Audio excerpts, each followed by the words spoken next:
When I moved into my new apartment, everything felt perfect. Quiet building, friendly tenants, affordable rent. It felt like a fresh start. On my second day there, I met my neighbor from across the hall. A man in his 50s, clean-cut, polite, and a little overly enthusiastic. He introduced himself as Mark. "If you ever need anything at all, I'm just across the way," he said with a big smile. Seemed harmless. I thanked him, and we exchanged numbers in case of emergencies.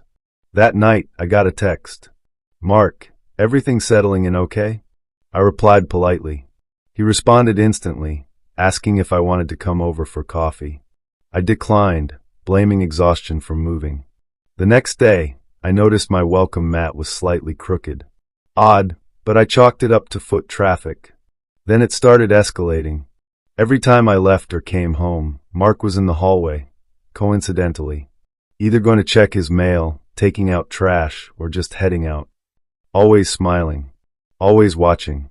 One night, I came home late. As I unlocked my door, I heard his unlock too. "Working late, huh?" he asked from his doorway. I nodded, trying to be polite. He stared at me a few seconds too long, then said, "I was worried something happened to you." I didn't reply. The next morning, I found a small Tupperware container on my doorstep. Homemade banana bread. No note, just the container. I didn't touch it. That night, I got another text.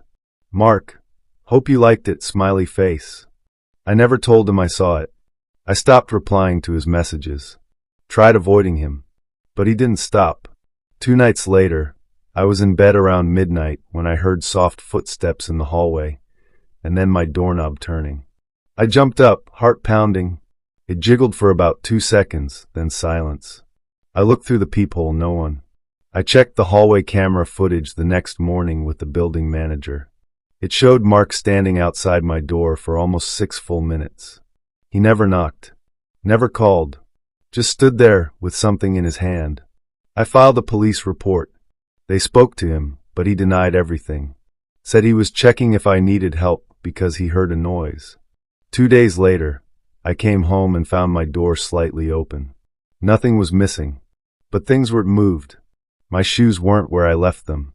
A cabinet door was half open. That was the last straw. I left that night, stayed with a friend, and broke my lease the next day. A week later, I got a text from a number I didn't recognize. "You should have stayed. We were just getting comfortable." I never responded. I found out later that Mark had done this before. Twice. In different buildings. No arrests. Just evictions. Nothing ever provable. But trust me, it was real. Because sometimes, the scariest threats don't come from strangers. They live right across the hall.